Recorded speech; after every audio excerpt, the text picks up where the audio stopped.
Welcome. We will restart oxygen family.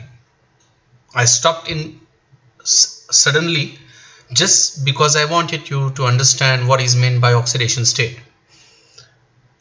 Most important thing, I hope that you have revised oxygen family because I have already posted notes on our WhatsApp group. Okay. Don't forget, we're going to conduct a test on Saturday. Syllabus is there. Test will be conducted. Result, I expect you to convey me.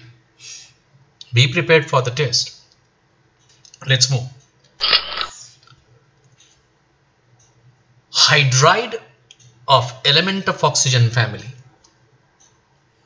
are acidic in nature. A very important concept. Acidic character of hydrides of group 16 elements.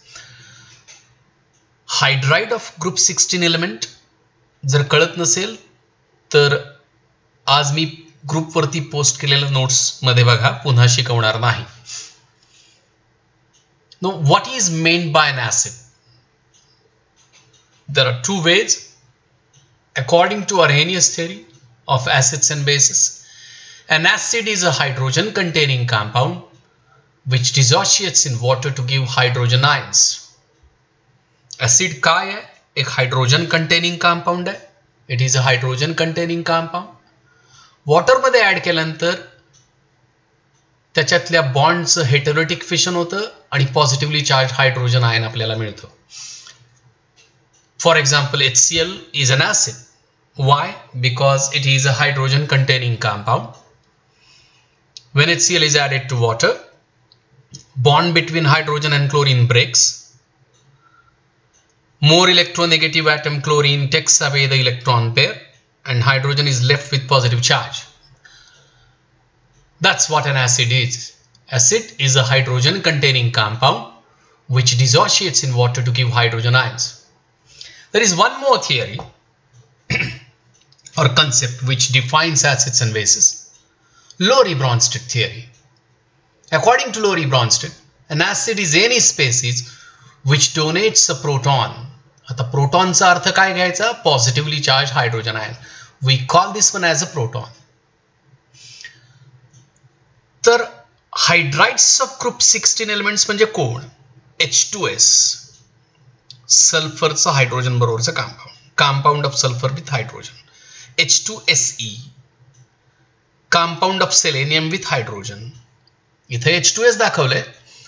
H2O, H2TE, H2PO म्हणजे H2M, where M stands for element belonging to 16th group. आता ही जी हायड्राइड्स आहेत H2S सारखी, these hydrides of 16 group element behave as diprotic acids. सांगतो, don't worry. कुणामध्ये? in aqueous solutions. आता इथं reaction दाखवलेली आहे. This is hydrogen sulphide molecule added to water. आता याच्यामध्ये SH दोन बॉन्ड्स असणार आहेत. जसं HOH असतं तसंच HSH असणार आहे. आता S आणि H मध्ये sulphur is more electronegative than hydrogen. Bond break होतो. हायड्रोजन आयन जो आहे तो H2O ला जातो. इलेक्ट्रॉन पेअर सल्फरकडे राहते आणि त्यामुळं हा निगेटिव्हली चार्ज आयन मिळतोय. आता इथं एक हायड्रोजन आयन ऑलरेडी H2S न दिलेला आहे. H2S ने एक हायड्रोजन आयन वॉटरला दिलेला आहे. H2S has already given a hydrogen ion to H2O. आता H2O ला हायड्रोजन आयन मिळाल्यानंतर it becomes H3O monopositive and this one becomes HS mononegative. समजा ही स्लाइड नाही कळली तर मी पुढच्या लेक्चरमध्ये हा पार्ट आणखी सोप्या पद्धतीने रिप्रेझेंट करीन. पण लक्ष द्या, now this ion further combines with H2O. यात हा हायड्रोजन ॲज हायड्रोजन आयन पुन्हा H2O ला मिळतो. म्हणजे S आणि H मधला बॉन्ड जो आहे तो ब्रेक होतो, पेअर सल्फर कडे राहते. इथं बघू शकता तुम्ही, already it is carrying unit negative charge. By loss of another hydrogen ion this becomes sulphide dinegative. कारण राहिलेल्या एसएच मधली पेअर पण सल्फर ठेवून घेतो, इथं सल्फाइड डाय निगेटिव्ह. मग आता H2S न एकदा हायड्रोजन आयन दिला आणि दुसऱ्या स्टेपमध्ये दुसराही हायड्रोजन आयन दिला, म्हणजे त्याच्याकडे 2 ऍसिडिक हायड्रोजन आहेत. It has 2 acidic hydrogens. Okay, that's why they are called as diprotic weak acids in aqueous solution. Weak acid का आपण आयनिक इक्विलिब्रियाच्या वेळेला बघू. एक साधं सांगायचं झालं, we will deal with it in ionic equilibria. आता नकोच त्याची discussion. These hydrides behave as diprotic because hydrogen sulfide has 2 acidic hydrogens and it actually can lose those 2 hydrogen atoms as hydrogen ions to water. ठीक आहे. आता ही जी सगळी आहेत H2S, H2SE, H2TE, H2PO, ही सगळी काय आहेत ऍक्च्युली नेचरने ऍसिडिक आहे. That means H2S, H2SE, H2TE, H2PO, if we add each one of them in water, they will give hydrogen ion to H2O. H2S ला वॉटर मध्ये ऍड करा, H2S hydrogen ion वॉटरला दिली. H2SE ला water मध्ये add करा, hydrogen ion H2SE वॉटरला दिली. H2TE when added to water, H2TE also loses hydrogen ion to water molecule, and that's why all these hydrides of 16th group elements are actually acids, and they are diprotic acids because they have 2 acidic hydrogen atoms. त्यांच्याकडे 2 acidic hydrogen atoms आहेत. आता 2 acidic hydrogen atoms असल्यामुळे तो किती प्रकारचे salts बनवतोय बघा. आता H2S, आता सॉल्ट कुठल्या प्रोसेसमध्ये बनतात बाबांनो? You should remember that when an acid reacts with a base, okay, when an acid reacts with a base, a salt is formed in neutralization reaction. आता NaOH is a base, NaOH is a base, H2S is the reacting species. Now here a salt is formed and water is also formed. मग NaOH बरोबर H2S NaOH बरोबर react झाल्यानंतर salt आणि water तयार होते. H2S reacts with NaOH to form salt and water. That means H2S has to be what? An acid. Reaction of H2S with a base like NaOH leads to the formation of salt and water, and this actually proves the acidic nature of H2S. Now why is it diprotic? Watch it here. 1 acidic hydrogen in H2S. H2S मधला एक acidic hydrogen sodium ने replace होतो. H2S मधला एक hydrogen गेला HS आणि एक hydrogen sodium ने रिप्लेस झाला. हा झाला पहिल्या प्रकारचं सॉल्ट. आता सेकंड स्टेप मध्ये हे जे सोडियम हायड्रोसल्फाइड तयार झाले, यात पुन्हा एक acidic हायड्रोजन आहे. It also reacts with NaOH. Even this hydrogen gets replaced by sodium. हा acidic hydrogen पण कशाने रिप्लेस होतो? सोडियमनं. मग NaH replaced by Na becomes Na2S. This H goes with OH to form H2O. आता जर H2S 2 types of salts देत असेल, म्हणूनही ते काय आहे? डायप्रोटिक ऍसिड आहे. कळालं का बघा? जेवढे ऍसिडिक हायड्रोजन असतात तेवढ्या प्रकारची सॉल्ट्स तयार होतात. समजा if an acid has 1 acidic hydrogen, for example HCl, it gives NaCl, no other salt of acid salt is formed. HCl फक्त NaCl सारखं सॉल्ट तयार करतं, KCl सारखं सॉल्ट तयार करतं, म्हणजे त्याच्याकडे फक्त एकच ऍसिडिक हायड्रोजन आहे. H2SO4 बघा, NaHSO4, Na2SO4 डायप्रोटिक आहे. म्हणजे दोन प्रकारचे सॉल्ट्स का दिले H2S न? कारण it has 2 acidic hydrogen atoms. That's why it is diprotic. ठीक आहे. मग आता ऍसिडिक नेचरचं काय होणार? तर इथं लिहिलंय H2O, H2S, H2SE, H2TE यामध्ये सगळ्यात weak acid, weakest is H2O and strongest is H2TE. काय कारण आहे? आता मला सांगा H2O मध्ये OH बॉन्ड ब्रेक करायचा आहे. जस्ट थिंक H2S मध्ये SH बॉन्ड ब्रेक करायचा आहे. हायड्रोजन आयन द्यायचा असेल तर OH मधल्या बॉन्डचं फिशन व्हायला पाहिजे. H2S मधल्या SH बॉन्डचं हेटेरोलिटिक फिशन व्हायला पाहिजे तर हायड्रोजन आयन मिळणार, पॉझिटिव्हली चार्ज हायड्रोजन आयन. अरेनियसनं काय सांगितलंय? ऍसिड कोणाला म्हणायचं? हायड्रोजन कंटेनिंग कंपाऊंड, आणि वॉटरमध्ये डिसॉशिएट होऊन हायड्रोजन आयन द्यायला पाहिजे. आता H2O मधला OH बॉन्ड ब्रेक व्हायला पाहिजे, O न पेअर ठेवायची, हायड्रोजन आयन द्यायचा. H2S मधला SH बॉन्ड ब्रेक व्हायला पाहिजे, S न पेअर ठेवायची, हायड्रोजन आयन द्यायचा. H2SE मध्ये SEH bond break व्हायला पाहिजे. Se should keep its pair and hydrogen ion should be formed. H2Te, in H2Te, TeH bond is expected to be broken and tellurium should keep its electron pair and hydrogen ion should get formed. आता तुम्हीच मला सांगा, you have learnt this. Oxygen पेक्षा सल्फरचा atomic size मोठा आहे, sulphur पेक्षा सेलेनियमचा atomic size मोठा आहे, आणि सेलेनियम पेक्षा टेल्युरियमचा ॲटॉमिक साइज मोठा आहे. मग ॲटॉमिक साइज O पेक्षा S चा जास्त, सल्फर पेक्षा सेलेनियमचा ॲटॉमिक साइज जास्त, सेलेनियम पेक्षा टेल्युरियमचा ॲटॉमिक साइज जास्त, तर OH बॉन्ड लेंथ पण वाढत जाणार ना. OH bond length will be smaller, larger will be SH, more larger will be SEH and the largest will be TEH. आता जेवढी बॉन्ड लेंथ जास्त होईल तेवढा तो बॉन्ड वीक होईल. म्हणजे as atomic size increases from sulfur to tellurium, bond length increases, bond starts becoming weaker, and as the bond starts becoming weaker, it becomes easy to break bond and to form hydrogen ion in water. तुम्ही जेवढा तुम्ही atomic size large घ्याल तेवढी bond length वाढेल, तेवढा bond weak होईल, आणि जेवढा बॉन्ड वीक होईल तेवढा तो ब्रेक करून हायड्रोजन आयन देणं सोपं. हायड्रोजन आयन जो देतो तो ऍसिड. मग आता सगळ्यात वीक बॉन्ड TeH असणार आहे, तो इझिली ब्रेक होईल, हायड्रोजन आयन इझिली मिळतील. वॉटरमध्ये ऍड केल्यानंतर you will be getting more hydrogen ions here. Most acidic H2O, very small atomic size of oxygen, very short bond length. OH bond is strong, difficult to break, and that's why you'll be getting low concentration of hydrogen ion. H2O is the weakest acid. आपण polonium बद्दल चर्चा करत नाही. I've said so many times, polonium is a radioactive element. Please मला पुन्हा पुन्हा हे सांगायला लावू नका.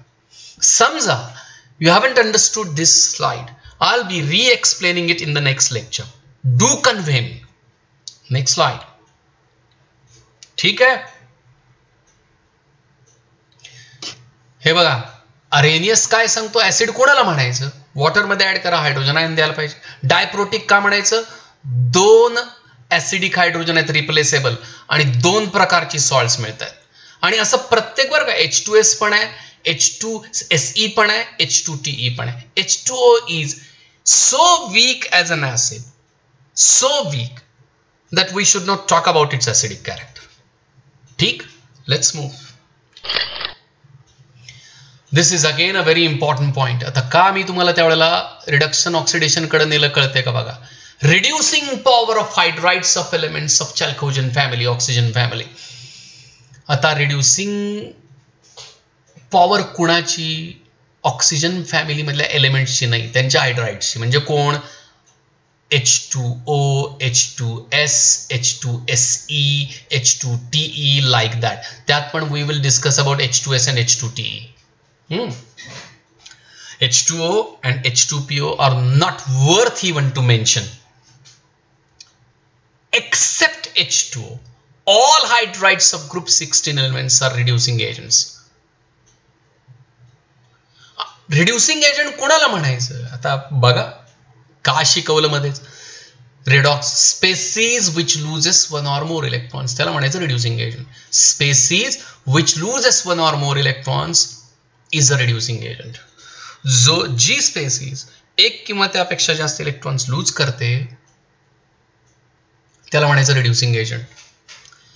H2O वगळता 16 ग्रुप एलिमेंट्सचे हायड्राइड, 16 ग्रुप एलिमेंट्स नाही, 16 ग्रुप एलिमेंट्सचे hydrides, hydrides of group 16 elements are reducing agents. म्हणजे they have a tendency to lose electrons. आणि ही जी पॉवर आहे दुसऱ्याला रिड्यूस करायची, कारण reducing agent itself undergoes oxidation, तो रिडक्शन दुसऱ्याचं करतो. ही जी रिड्युसिंग पॉवर आहे it increases from H2S to H2TE. Now what's the reason? H2S पासून H2TE हायड्रोजन सल्फाइड पासून हायड्रोजन टेल्युराइड पर्यंत रिड्युसिंग पॉवर वाढत का जाते? आता हा H2S आहे किंवा H2SE आहे किंवा H2TE आहे असं मान. आता SSE लिहायच्याऐवजी मी M लिहिला, NEM, which M may be sulphur, selenium और टेल्युरियम. ह्याचं मी डिसोसिएशन दाखवलंय. हायड्रोजन आयन मिळतोय आणि एक एनायन मिळतोय. आता हायड्रोजन वरती पॉझिटिव्ह चार्ज का आला? Because M being more electronegative than hydrogen has withdrawn the electron pair towards itself. आता हा एनायन तयार झाला. हा समजा सल्फाइडचा आहे, हा समजा सेलेनाइडचा आहे आणि हा समजा टेल्युराइडचा आहे. आता सल्फर तिसऱ्या पिरियड मध्ये, टेल्युरियम फोर्थ, सेलेनियम फोर्थ पिरियड मध्ये आहे आणि टेल्युरियम फिफ्थ पिरियड मध्ये. हा सल्फाइड आहे किंवा सेलेनाइड आहे किंवा टेल्युराइड आहे. H2M कोण आहे? तो H2S आहे किंवा H2SE आहे किंवा H2TE आहे. If it is H2S this will B sulphide ion. If it is H2SE, this will be selenide ion. If it is H2TE, this will be telluride ion. आता sulphide ion तिसऱ्या period मधल्या सल्फरचा आहे. Selenide ion चौथ्या period मधल्या सेलेनियमचा आहे. आणि टेल्युराइड ion हा पाचव्या पिरियड मधल्या टेल्युरियमचा आहे. कोणता आयन इलेक्ट्रॉन इझिली लूज करेल? तुम्हीच मला सांगा. Think about it. कोणता?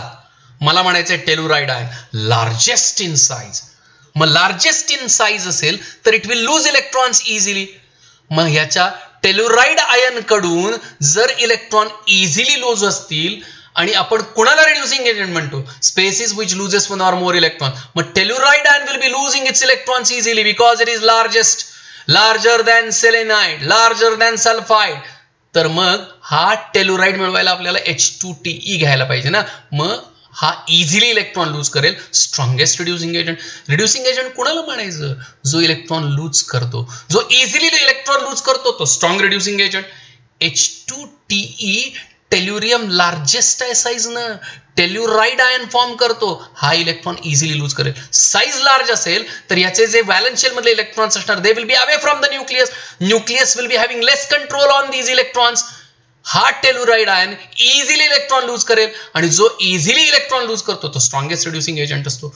आता हा जर H2S असेल, सल्फर तिसऱ्या पिरियड मध्ये आहे, small in size, H2S, H2SE, H2TE यातला सल्फर जो आहे तो स्मॉलेस्ट असणार आहे.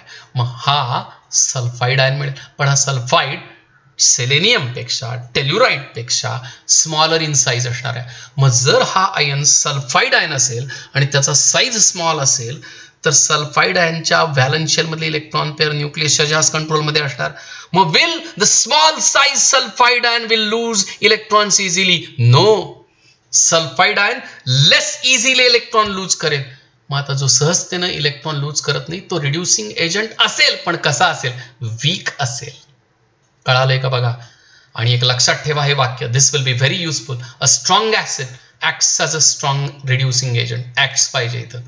अ strong acid acts as a strong reducing agent. HI is stronger acid than HCl. का बाबा? HI आयोडीन फिफ्थ पिरियड मध्ये, HCl थर्ड पिरियड मध्ये. Iodide ion will be form. HI जेव्हा पाण्यात टाकाल आयोडाइड आयन मिळेल, HCl पाण्यात टाकाल तेव्हा क्लोराइड आयन मिळेल. Iodide ion will lose electrons easily. Chloride ion will lose electrons less easily. Reducing agent कुणाला म्हणायचंय? स्पेसिस विच लूजेस वन और मोर इलेक्ट्रॉन्स. मग कळालं का बा? H2S पेक्षा H2SE ची रिड्युसिंग स्ट्रेंथ जास्त असेल, H2SE पेक्षा H2TE ची. का? कारण टेल्युराइड आयन लार्जेस्ट इन साइज आणि sulphide ion will B smallest in size. ह्या M जो आहे ना तो सल्फर आहे किंवा सेलेनियम आहे किंवा टेल्युरियम आहे. कळालं का बघा? ठीक आहे. Oxidation states of group 16 elements. मी इथं मुद्दाहून पुन्हा मागचं इलेक्ट्रॉनिक कॉन्फिगरेशन पेस्ट केलेलं आहे सगळ्या ग्रुप्सचं. एकदा बघून घ्या. हे this is what you should focus on. Detail मध्ये दिले आणि कंडेन्स पण दिले. बघून घ्या जरा 1-2 मिनिटं.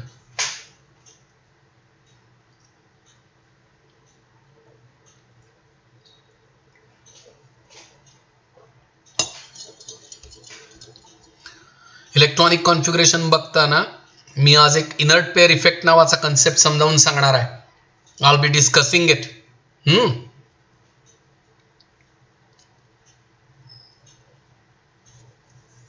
आता बघितलं कॉन्फिगरेशन.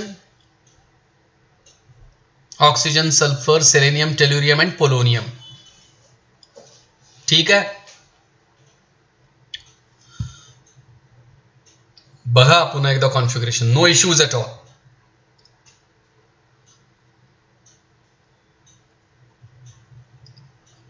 आता look at the outer electronic configuration of oxygen. 2s2 2p4, sulfur 3s2 3p4, selenium 4s2 4p4, tellurium 5s2 5p4, polonium 6s2 6p4. या सगळ्यांचं आउटर इलेक्ट्रॉनिक कॉन्फिगरेशन काय आहे बघितलं.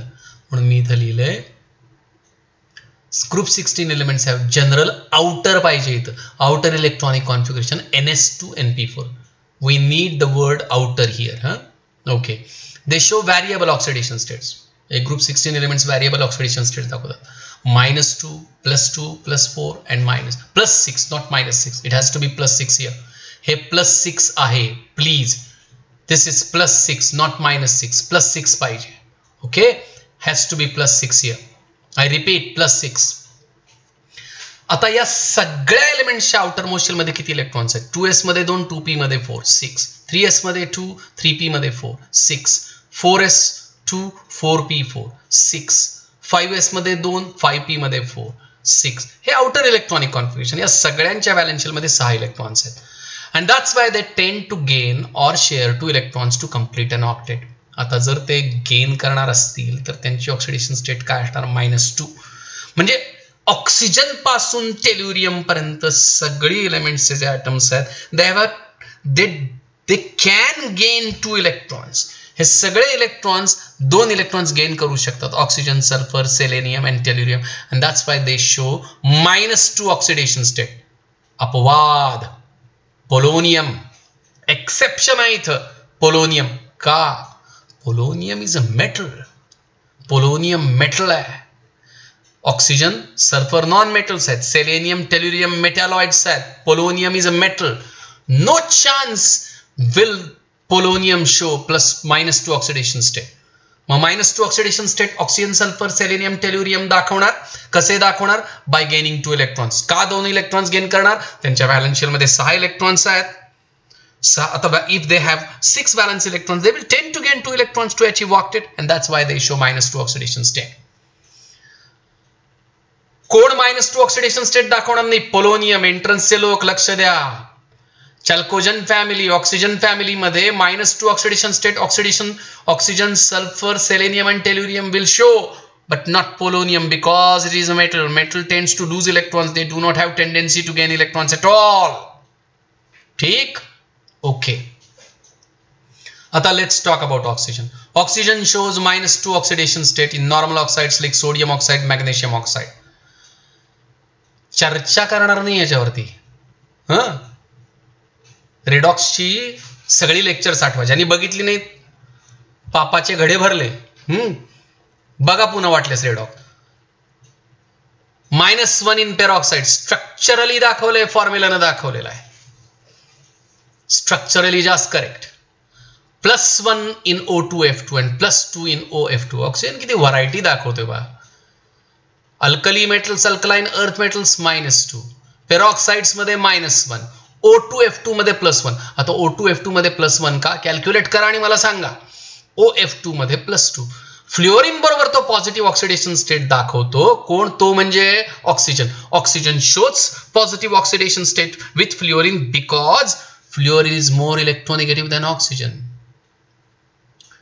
-2 ऑक्सिडेशन स्टेट ऑक्सिजन पासून टेल्युरियम पर्यंत सगळे दाखवणार because all of them have 6 valence electrons. They have a tendency to gain 2 electrons. -2. कोण दाखवत नाही -2? Polonium. Polonium will not show. का नाही दाखवत -2 oxidation state polonium? Because it is a metal. ठीक आहे. ऑक्सिजनची व्हरायटी ऑफ ऑक्सिडेशन स्टेट्स पहा. -2 in normal oxides, -1 in peroxides, +1 in O2F2 and +2 in OF2. Other non metals. भाई लोग, ऑक्सिजन सोडून म्हणतोय मी. कोण? सल्फर, सेलेनियम आणि टेल्युरियम. हे पण -2 ऑक्सिडेशन स्टेट दाखवतात, पण त्याच बरोबर +2, +4, +6 या ऑक्सिडेशन स्टेट्स पण दाखवतात. कोण कोण? सल्फर, सेलेनियम, टेल्युरियम हेच येते. पोलोनियम बद्दल फारशी चर्चा नाही. Will not discuss a lot. पुढं आहे, पण पुन्हा पुन्हा मला सांगायला लावू नका. मग आता ऑक्सिजन कोणकोणते ऑक्सिडेशन स्टेट दाखवणार? -2 most of the time in normal oxides, -1 in peroxides, +1 in O2F2 and +2 in OF2. Oxygen shows positive oxidation states with fluorine, +1 and +2, because fluorine is more electronegative than oxygen. Fluorine has this ability to withdraw shared pair of electrons from oxygen towards itself more. Sulphur, selenium, tellurium -2 oxidation state दाखवणार, पण त्याच बरोबर sulphur, selenium आणि टेल्युरियम +4, +2, +6 या oxidation states पण दाखवतात. इथं मी काही कंपाउंड्स दाखवलेले आहेत. SF4 sulphur shows +4 oxidation state. There is tellurium tetrachloride, tellurium shows +4 oxidation state. Selenium tetrabromide, selenium shows +4 oxidation state. Sulphur hexafluoride, sulphur shows +4 oxidation state. हे वाक्य लई महत्वाचं आहे बाळांनो. The tendency to form +4 oxidation state increases down the group due to inert pair effect. म्हणजे तुम्ही oxygen पासून sulphur पासून पोलोनियम पर्यंत जाल तसं +4 ऑक्सिडेशन स्टेट जास्त स्टेबल होत जाते आणि +6 ऑक्सिडेशन स्टेट कमी स्टेबल होत जाते. कारण काय? Inert pair effect. याच्याबद्दल मी बोलणार आहे आत्ता लगेच. जरा कॉन्फिगरेशन पुन्हा बघा.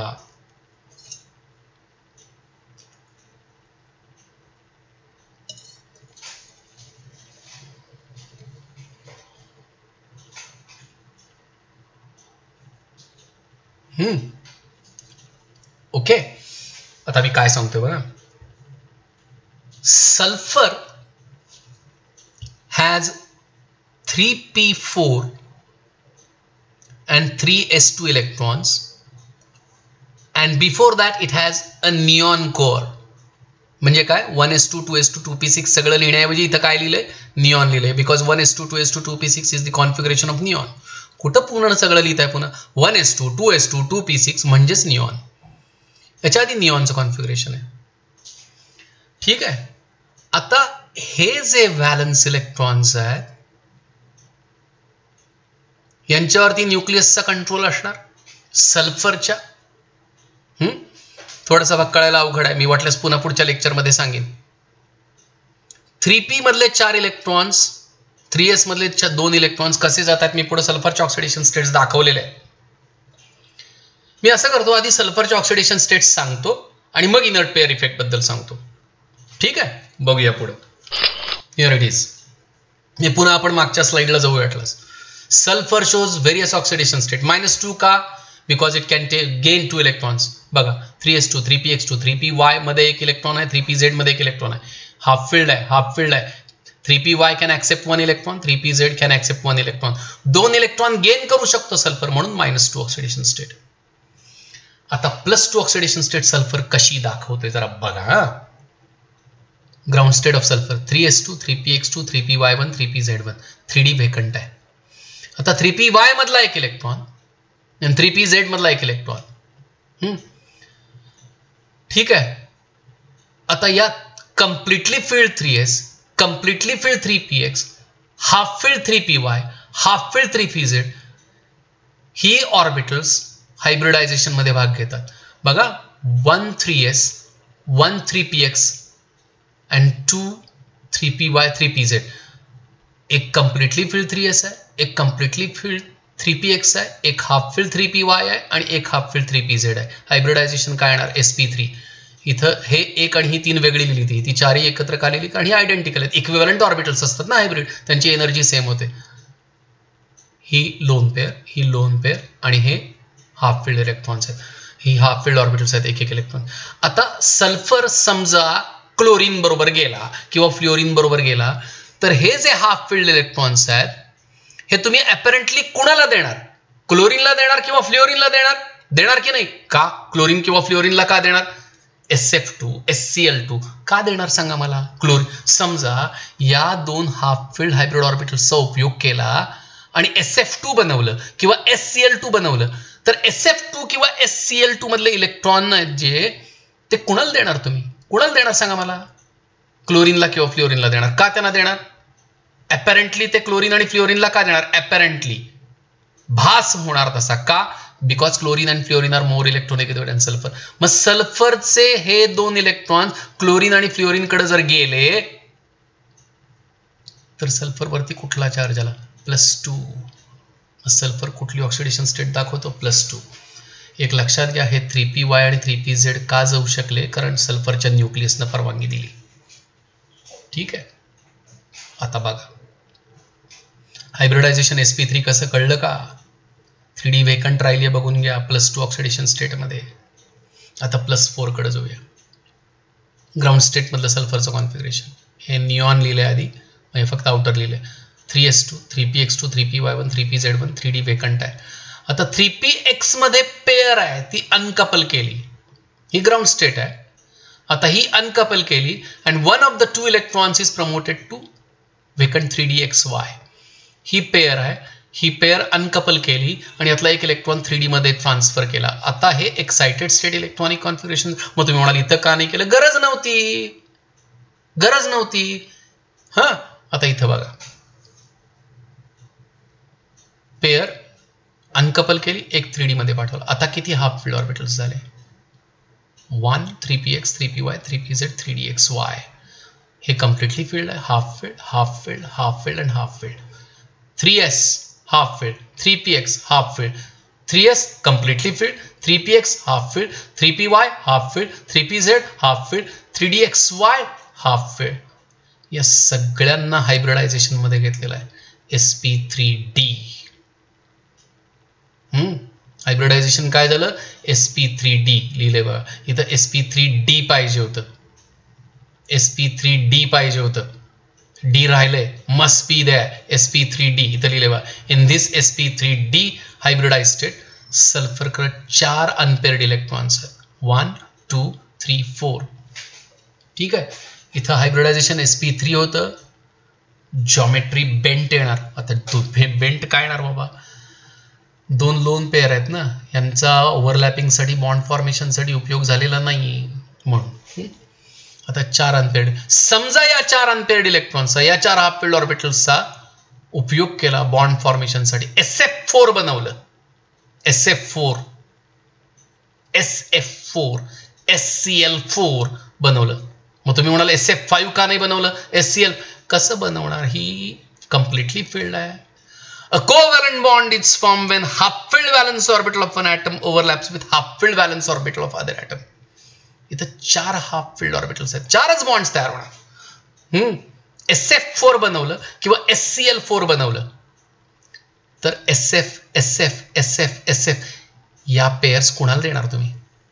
फ्लोरीनला देणार ना अपॅरेंटली. का फ्लोरीनला का देणार? Because fluorine is more electronegative than sulphur. मग आता SF अशा जर 4 पेअर आपण फ्लोरीनला दिला तर सल्फर वरती काय येणार? +4 ऑक्सिडेशन स्टेट. आता +6 कशी आहे? प्लीज +2 ऑक्सिडेशन स्टेट मध्ये सल्फर sp3 हायब्रिडायझेशन दाखवतो, बेंट जॉमेट्री असेल VSEPR वापरायची.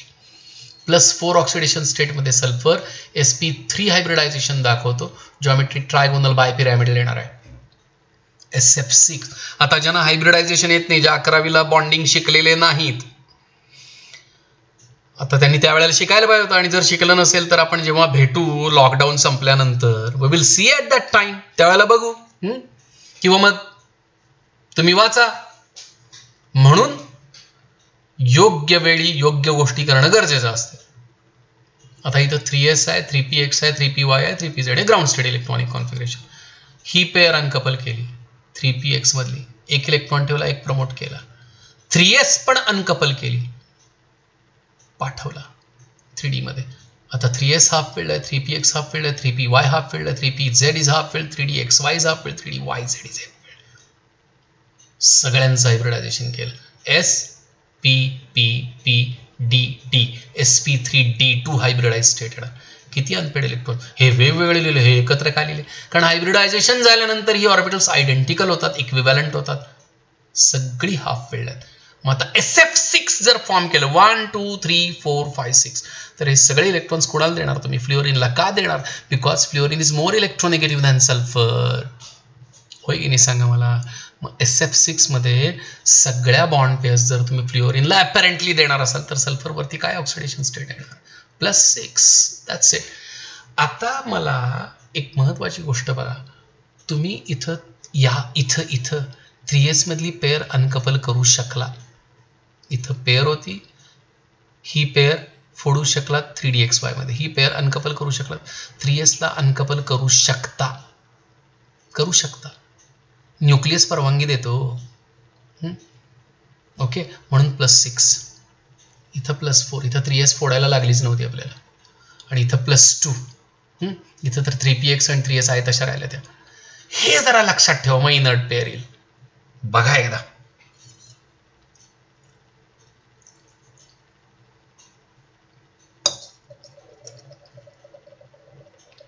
3s 3px आहे तशा राहिल्या, फक्त 3py 3pz वापरलेले आहेत. येतं ते sp3 हायब्रिड ऑर्बिटल्स मध्ये. +2 +4 मध्ये 3px मधली पेअर अनकपल करायला लागली, आणि +6 च्या वेळेला 3s मधली पण आणि 3px मधली पण पेअर अनकपल करायला लागलेली होती. न्यूक्लियसनं परवानगी दिली असं मी म्हणतोय. आणि याच्या आधी निऑनचा कोअर असतोय, तुम्हाला माहिती आहे. आता येऊया इनर्ट पेअर इफेक्टकडे. कळालं नाही फोन करा, मी पुन्हा एक्सप्लेन करीन. डू कन्वे मी पुन्हा स्लाइड तयार करीन, थकणार नाही. बघा आता सल्फरनं +6 ऑक्सिडेशन स्टेट दाखवली. आता तुम्ही सल्फर कडून जसं खाली जाल तसं ग्रुपमध्ये ऑक्सिजन फॅमिलीच्या तसतशी +6 ऑक्सिडेशन स्टेट कमी स्टेबल होत जाते, +4 ची स्टॅबिलिटी वाढत जाते. आता कारण काय आहे की नाही? That's the issue. ही अनकपल झाली ती आठवते का? +4 च्या वेळेला, +6 च्या वेळेला झाली ती ना. +6 च्या वेळेला इथं करून दाखवा मला. 4s सेलेनियमच्या वेळेला 4s हे s आहे बरं का. 4s च्या वेळेला सेलेनियम जे आहे 4s अनकपल करून दाखवा. Very difficult. करू शकाल, व्हेरी डिफिकल्ट. का तर या 4s मधल्या पेअरला तुम्हाला +6 पाहिजे बरं का. म्हणजे तुम्हाला काय करायला पाहिजे? 4s आणि यातल्या 4px दोन्ही मधल्या पेअर अनकपल करायला पाहिजेत. 4px मधली होईल, 4s मधली जरा अवघड आहे. का अवघड आहे? तर याच्या अलीकडे 3d ऑर्बिटल आहे. d ऑर्बिटल डिफ्युज्ड असते. मग सेलेनियमचे जे न्यूक्लियस आहे, ज्याच्या न्यूक्लियसमध्ये 34 प्रोटॉन्स आहेत, त्यांचा इफेक्टिव्ह न्यूक्लिअर चार्ज या डिफ्युज्ड 3d ऑर्बिटल वरनं याला पेनेट्रेट करून 4s पर्यंत पोहोचेल की नाही? पोहोचणार की. का? कारण डी ऑर्बिटल स्क्रीनिंग इफेक्ट या इलेक्ट्रॉन्सना न्यूक्लियस पासून जपण्याचं काम 3dचं आहे. पण 3d बाद आहे हो, डिफ्युज्ड आहे, बाद कंपनीचं आहे, ब्रँडेड नाही आहे, ते डिफ्युज्ड आहे. मग सेलेनियमचं न्यूक्लियस जे 34 प्रोटॉन वाला सेलेनियमचं न्यूक्लियस, त्याचा इफेक्ट जो पाठवेल 4s वरती तो पोचणार की नाही? का पोचणार? कारण 4s ला 4p ला जपणारा कोण होता? 3d. हा कसला जपतोय? नाही, डिफ्युज्ड आहे. याची डी ऑर्बिटल, एफ ऑर्बिटल यांची स्क्रीनिंग एबिलिटी फार बाद असते, डिफ्यूज असतं, वीक असतं ते. मग तुम्ही 4px मधली इलेक्ट्रॉन पेअर अनकपल करू शकाल. 4px2, 4py1, 4pz मध्ये बघायचं करू शकाल, पण 4s मधली नाही. का? कारण न्यूक्लियस इथपर्यंत पोचायला लागले, त्याचा परिणाम गाठायला लागलाय 4s वरती, चांगलाच परिणाम पडायला लागला याच्यावरती 4s वरती. का? मध्ये 3d आहे. मग 4px2, 4py1, 4pz1 मधले इलेक्ट्रॉन्स तुम्ही +4 साठी वापरू शकाल. प्लस हे 4s मधले 2 वापरणं का अवघड जाईल? कारण ही पेअर अनकपल करावी लागेल. 4s मधली पेअर अनकपल करण्यासाठी एनर्जी जास्त वापरायला लागेल. आता एनर्जी जर जास्त वापरायला लागली, जास्त एनर्जी द्यायला लागली, एनर्जी जास्त द्यायला लागली तर +6 ऑक्सिडेशन स्टेट दाखवायची, एनर्जी जास्त द्यायला लागली, 4s मधली पेअर अनकपल करायला पाहिजे, तर +6 ऑक्सिडेशन स्टेट स्टेबल असेल का अनस्टेबल असेल? ऑब्व्हियसली अनस्टेबल असेल. एनर्जी जास्त द्यायला लागते 4s ला.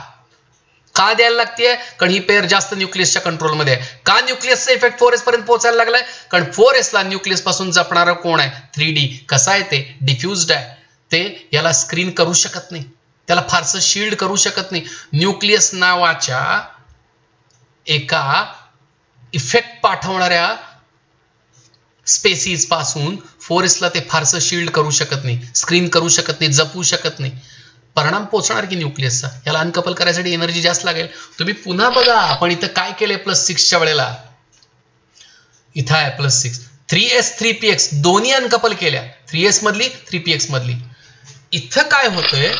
34 प्रोटॉन्स आणि 4s आणि 4p ला आपल्याला 4px ला पण अनकपल करावं लागेल, 4s ला पण अनकपल करावं लागेल, पण ह्याला अनकपल करताना एनर्जी जास्त द्यायला लागणार आहे. रिझन काय? 3D is a very weak, very diffused orbital. न्यूक्लियसचा इफेक्ट 4s पर्यंत पोहोचणार. याला अनकपल करू शकाल, याला अवघड जाईल. अवघड जाईल म्हणजे काय? You have to supply more energy. More energy देऊन जर +6 ऑक्सिडेशन स्टेट मिळत असेल तर +6 ऑक्सिडेशन स्टेट कशी असणार? लेस स्टेबल. म्हणून म्हणतोय, म्हणजे ही तुम्हाला आता अवेलेबल होणार नाही ना. आता इथं तर काय होईल बघा, 5s ह्याच्या आधी पुन्हा D आहे, इथं बघा 6s, इथं बघा 6s, ह्याच्या आधी 5D 4f 4D असली बाद आहेत.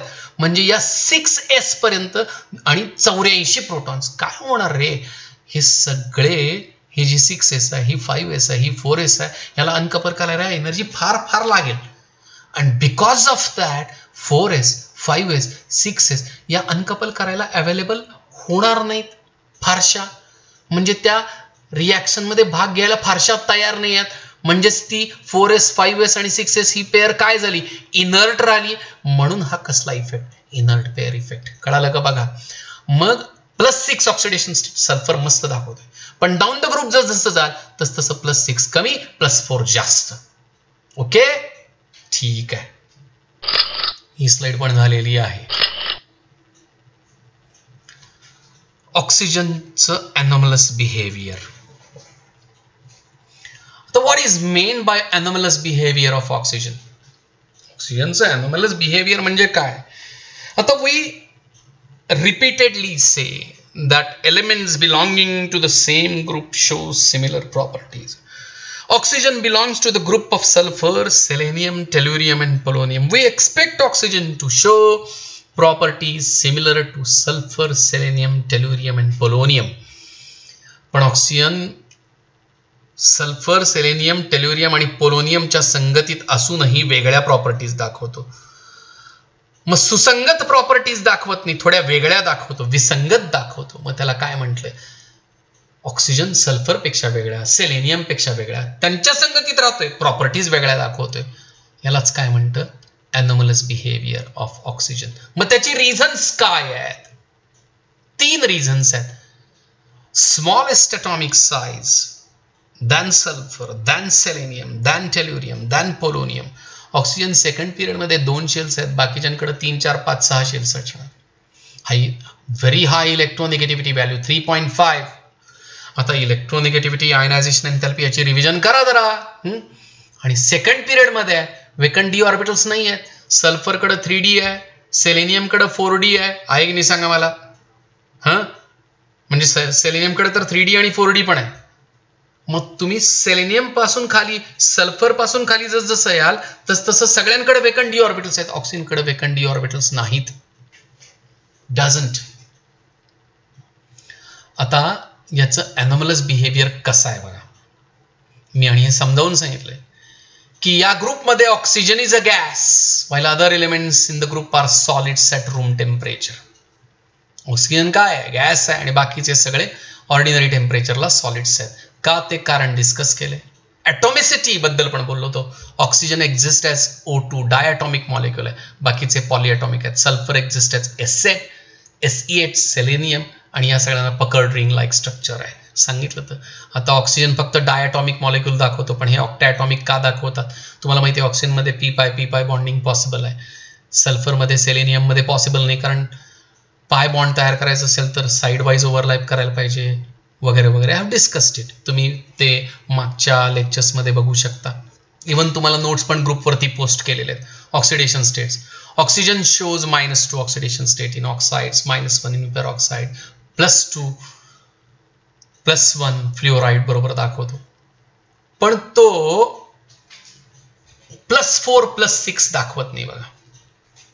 ऑक्सिजन -2 -1 +1 +2 दाखवतो, +4 +6 नाही. का नाही? या माग +4 साठी सल्फरमध्ये काय करायला लागलं तर आपल्याला 3p मधली इलेक्ट्रॉन पेअर 3d मध्ये पाठवायला पाहिजे होते.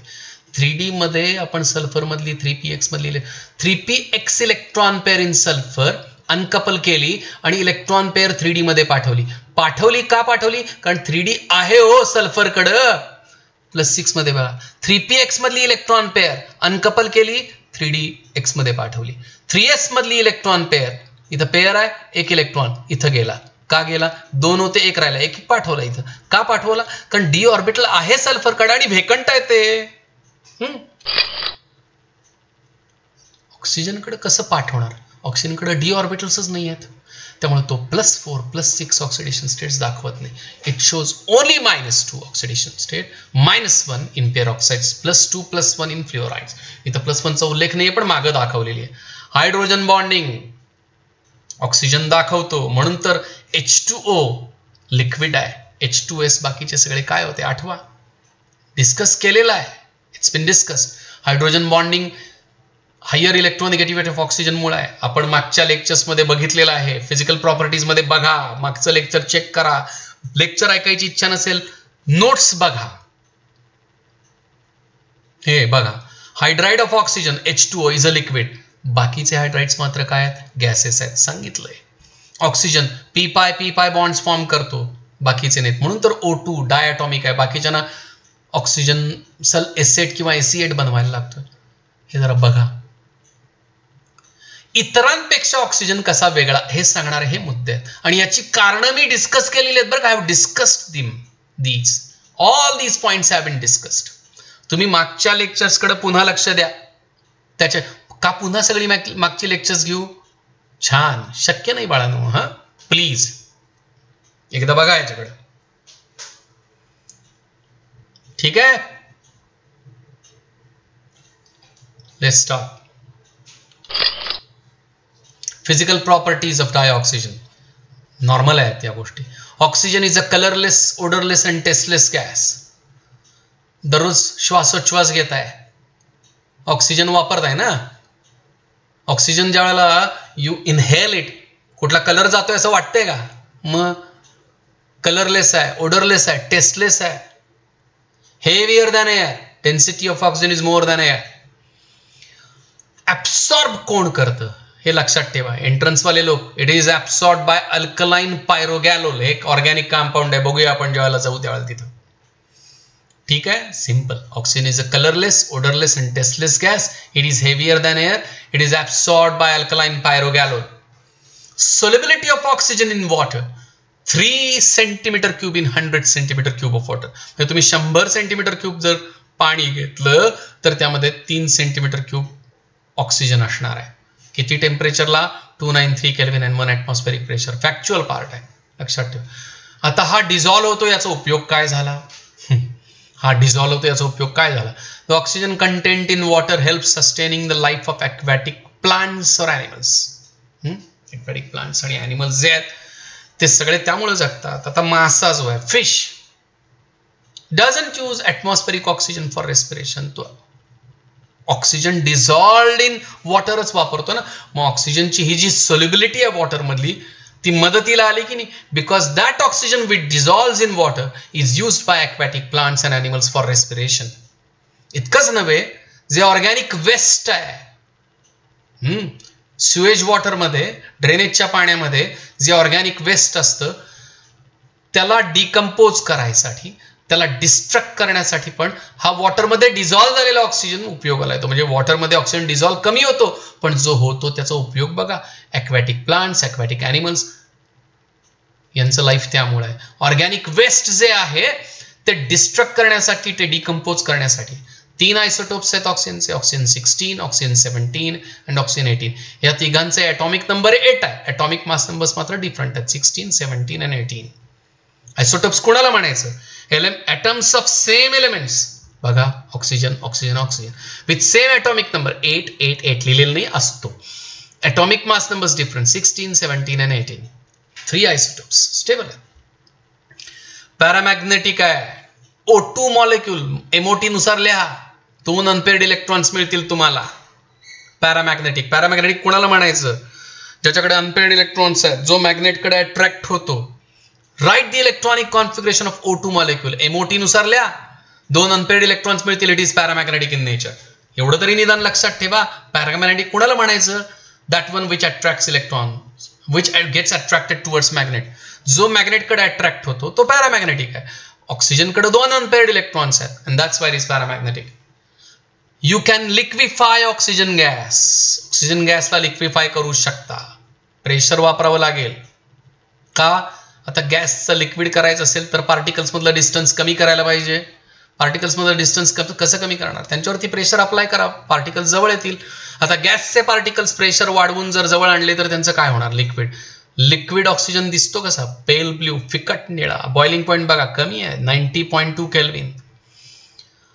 आणि समजा या लिक्विड ऑक्सिजनला सॉलिडिफाय करायचं असेल किंवा केलं तर प्रेशर आणखी वाढवायला लागेल, आणि त्याचा मेल्टिंग पॉईंट बघा 54.4 kelvin.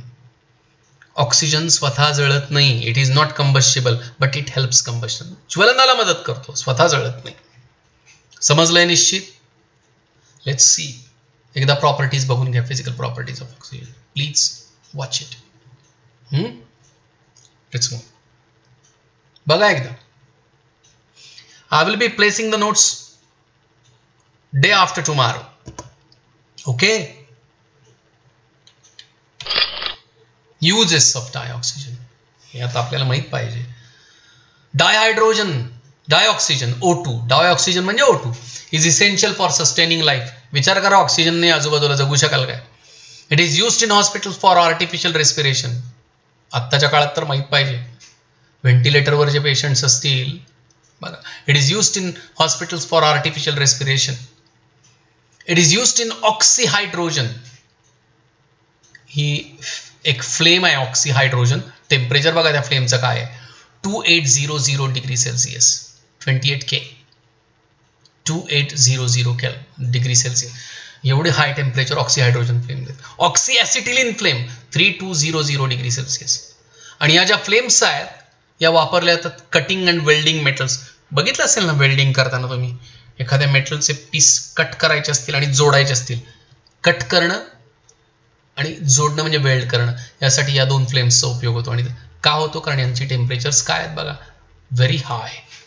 It is used in rocket fuel.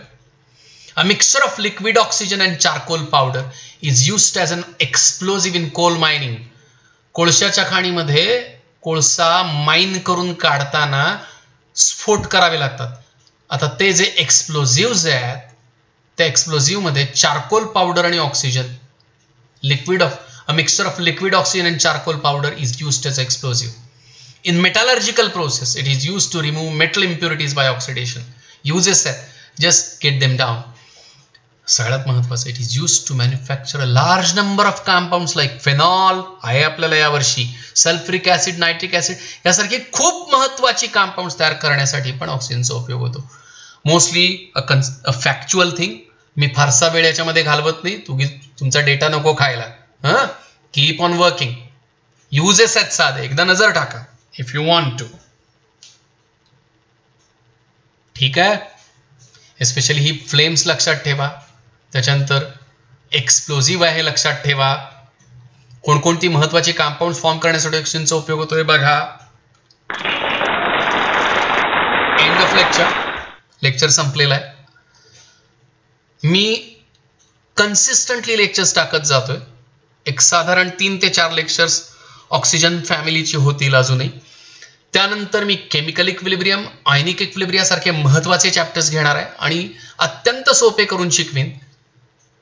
If possible मला I will think about going live on Facebook. एवढ्यात नाही, 8-10 दिवसानंतर, एवढ्यात नाही. Okay, will try to meet you. अभ्यास करत राहा आणि सगळ्यात महत्वाचं टेस्ट शनिवारी आहे. प्रिपेअर्ड राहा आणि सगळ्यांनी द्यायची आहे टेस्ट.